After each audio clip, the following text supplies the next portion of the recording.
Hi friends and welcome to the channel. My name is Ryan Abear and this is where I share my insights. And today I'm talking about I have too much money. Said no one ever. You may have clicked on this video wondering who in their right mind thinks I have too much money. Well, it's the same kind of mentality as not having enough. And we're going to talk about the seeming difference between being in a glut and being in a rut, and the circulatory principles of freedom, of movement, and true wealth. Stick around.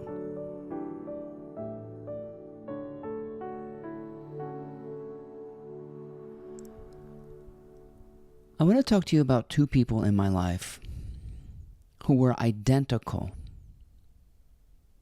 When you start getting into duality, you realize the circular principles of all of life,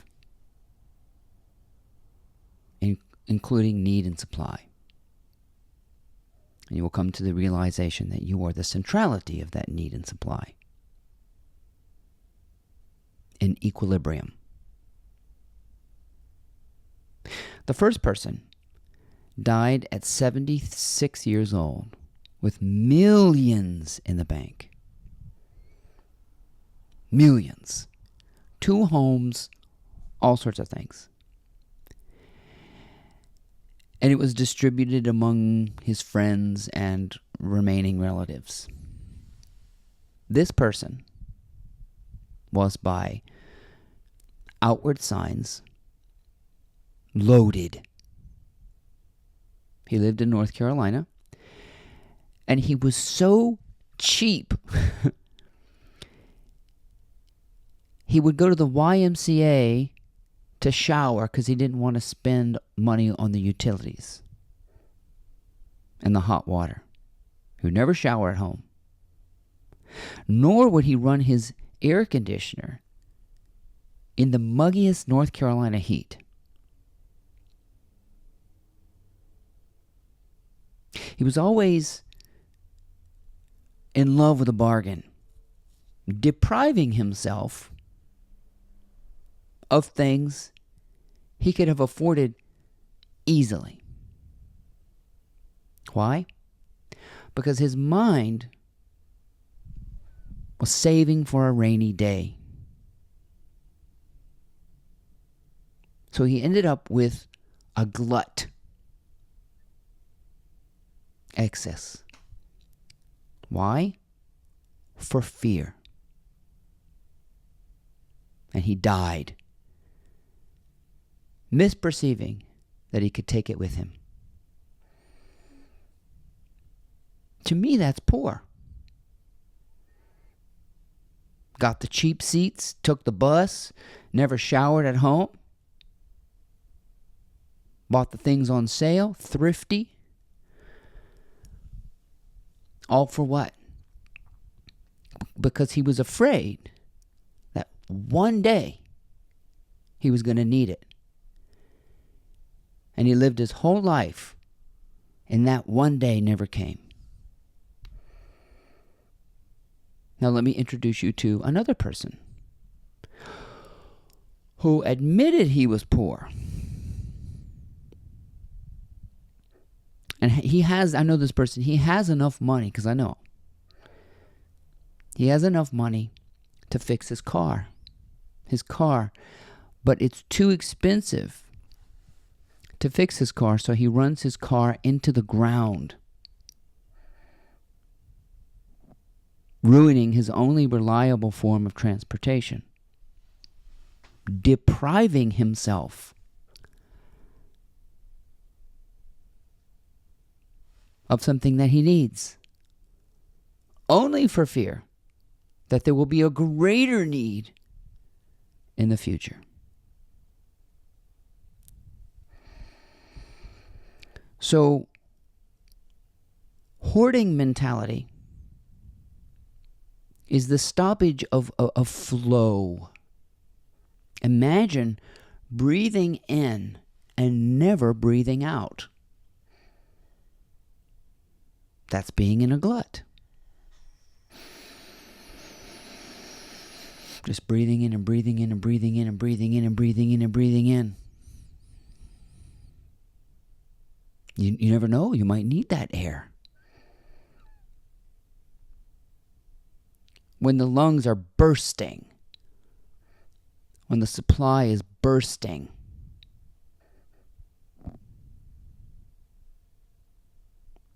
you can see this imbalance everywhere. Subconsciously, overeating is hoarding. You know, some of the animals do that, like bears. I know they eat a lot to store up for the winter. But we as humans don't have this glut, this need. And you're blocking the flow, the divine circulation of equilibrium in the universe. And this pain is another sign that you're not releasing, breathing in and out. Now, imagine breathing out and never breathing in. Both of those are this sensation of I can't let it go because I'm going to need it later. And it is all based on a misperception that your need in this world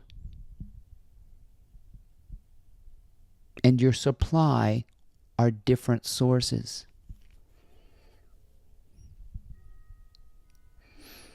See, the universe has built into it balance and harmony. And we have these minds that can't see circumspectly. Everything is a sphere. Everything is spherical or wave-like. If you're on a windfall, you're just on one part of the wave. You're going to lose it all at one moment. Just on in the outward way. And I would hear, financial gurus like Ken Honda. Now, see, I know what it's like to be on the other side of what I'm saying. I would hear financial gurus talk like Ken Honda saying, money is like air. It's circulating. It's easy. Oh, the ego hates that because the ego says, you don't know me. I can't afford it. I can't do this. I'm incapable.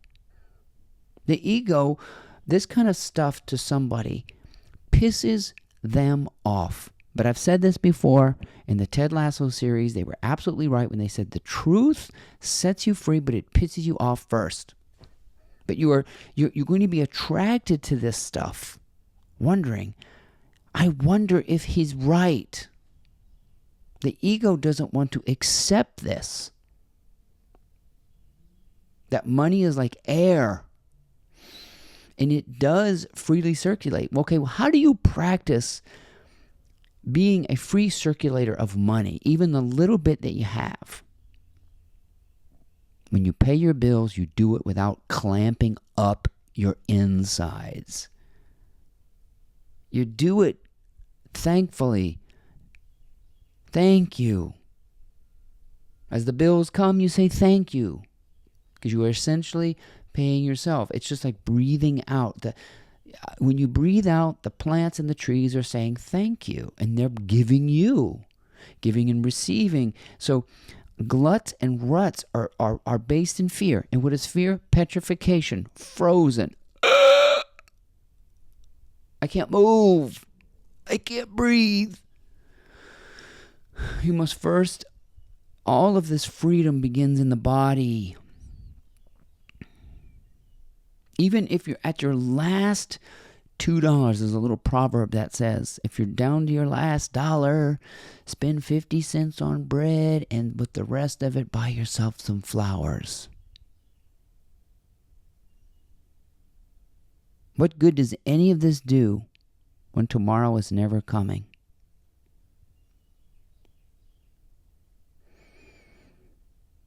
You practice this. Today, if you have to spend some money today, do it without being afraid. Show your mind that you know better deep down inside. that in the circulation principles of the universe, everything's a sphere. Giving is receiving, spending is earning. All of it. Fix your car. Buy the things you want. I'm not talking about going out and blowing your money in compulsively. I'm talking about appreciating wealth, like the good foods, the good products, the things that, cost more.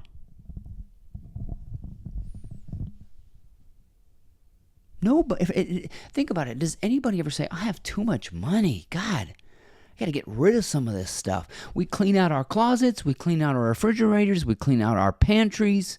But we never clean out our fucking bank accounts. Excuse me. I'm yelling at myself. Because I'm the same way. I inherited that penny pinching attitude from my grandfather. So I have too much damn money. And of course somebody said, well, you can just give it to me. Well, that's also poverty thinking.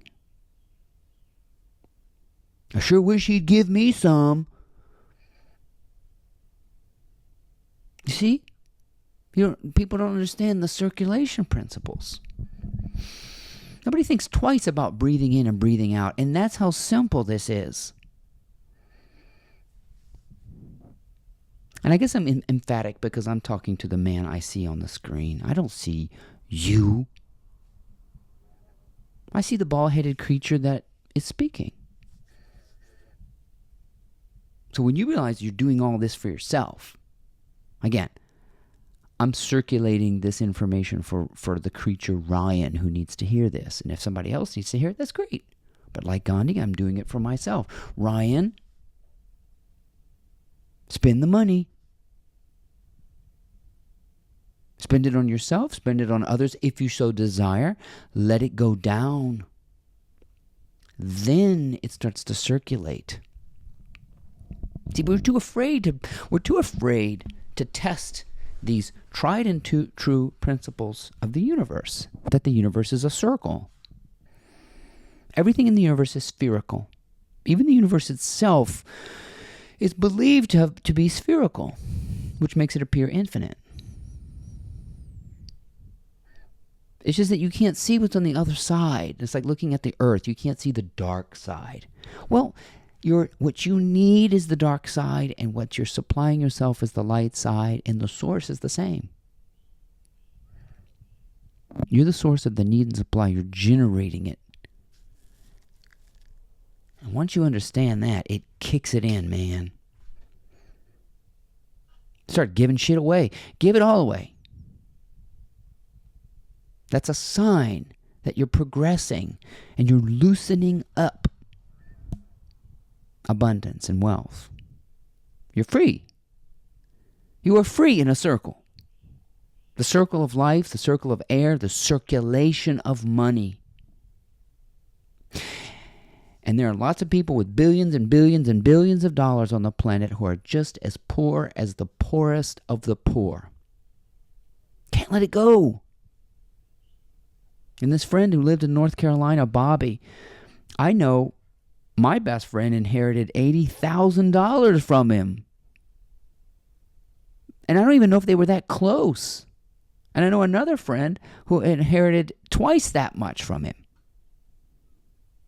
Now, do you want when you're dead, you want all your friends to have all your things? That's nice. That's a nice sentiment, but give it to them now so you can at least see how they react to it. You'll know deep down inside when you've overcome this mentality of stoppage. I want you to think of this thing. There is only one source.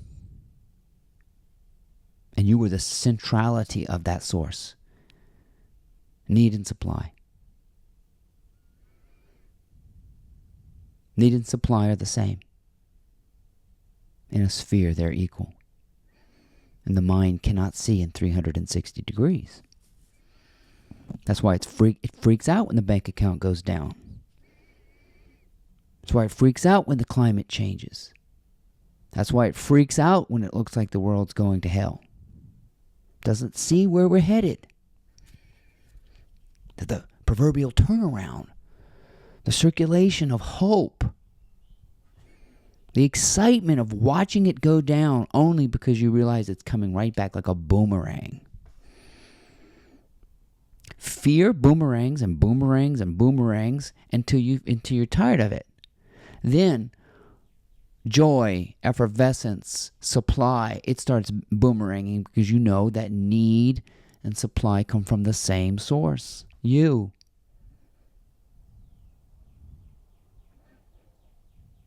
It's total mentality.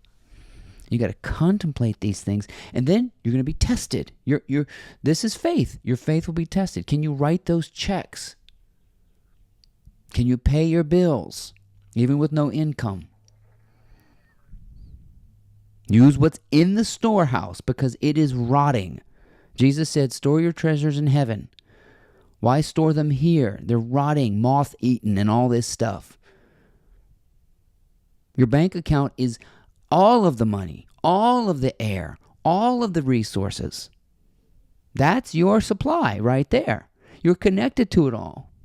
You're not separated from it. You just think you are. And I say you, I used to be that way too.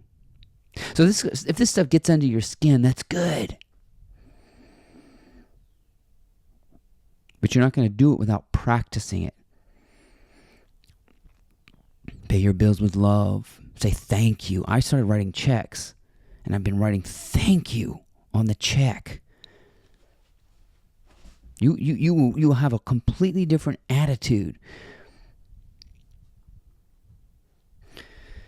And I'm giving these videos for free, and I'm just saying thank you. Thank you that I have an outlet to express these words,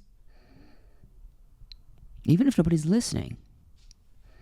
Because there really is nobody talking. The talking and the listening are hand in hand. The person who needs the information, and I'm the one who needs to give it. I need to give it. No, I need to breathe out. Poverty thinking is breathing in all the time, getting a glut, a fat body, an inert body, frozen, petrified. I can't move. I'm stuck. Circulation. Breathe, move, give. You will see. You will see. If you're stuck, it's because your mind is working to stop you. This guy didn't know what he's talking about. I used to feel the same way. And so I'm trying to encourage you to practice the principles of supply and demand. That's you. Being in a glut and being in a rut are the same. If you don't have enough money, you also have too much. Think about that. Okay, friends, just words of encouragement. These principles work. You have to practice them. Little bit by little bit by little bit. Don't deprive yourself. Don't deprive others. Don't deprive the world of what you can give freely, expressively, and with great gratitude. My name is Ryan Hebert. I hope you enjoyed these insights, even if they might have pissed you off a little bit. I remember being on the other side of this, watching videos like this, wondering, this can't be right. It works. Breathing in and breathing out. You can do it. And I'm encouraging you. Please check out my blog, mymorningmotivator.com, and we'll see you next time.